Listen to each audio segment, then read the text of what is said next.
Daily Devotions, Day 12, Matthew 4:18-22. Jesus was walking by the Sea of Galilee and saw Simon Peter and his brother Andrew casting a net into the sea, not in the temple, not in a gathering, not during their most fervent time of prayer, but while they were working. The call of the Son of God often comes to people in their most ordinary moments. Christ does not call us to join a religious activity. Rather, he calls us into his own life. They were casting their nets. That net was not only their tool for making a living, but it also represented their means of livelihood and identity.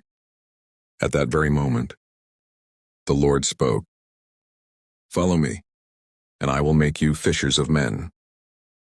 He explained no future, gave no guarantees, and stated no cost. He gave them only one center. Follow me.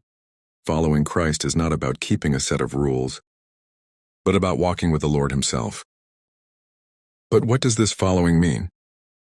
It means no longer being self-centered, no longer planning one's own life, and no longer clinging to former securities.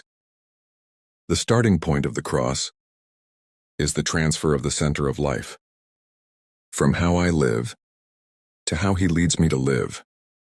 Immediately they left their nets and followed him. There was no bargaining, no arranging a way out beforehand, and no saying, "Wait until I am ready." It was immediate. Once obedience is delayed, the power of obedience itself begins to wane. Delayed obedience is often no longer complete obedience. When the net is still held in the hand, it is difficult for a person to truly follow the Lord.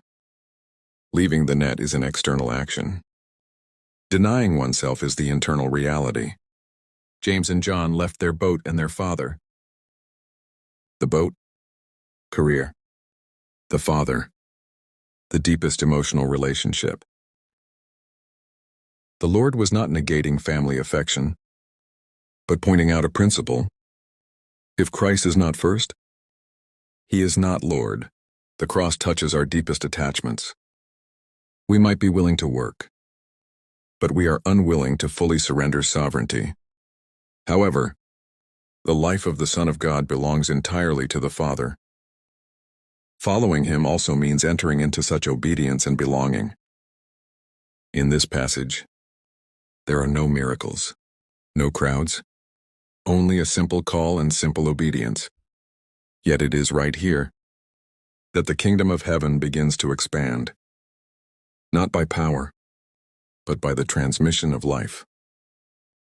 Those whom the Lord calls are not just workers. He calls people to walk with him. When a person truly follows him, he will naturally make them fishers of men. Winning people is not a technique.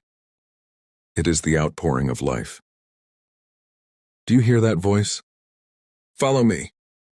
Perhaps you are still holding on to your net, a sense of security, plans, identity, or certain persistence. Perhaps you are still sitting in the boat, familiar surroundings, comfortable arrangements. Perhaps you are still grasping your father. The deepest emotional dependence, the path of the Son of God, is not adding a bit of religious color, but completely surrendering sovereignty to him. The cross may not first manifest as suffering.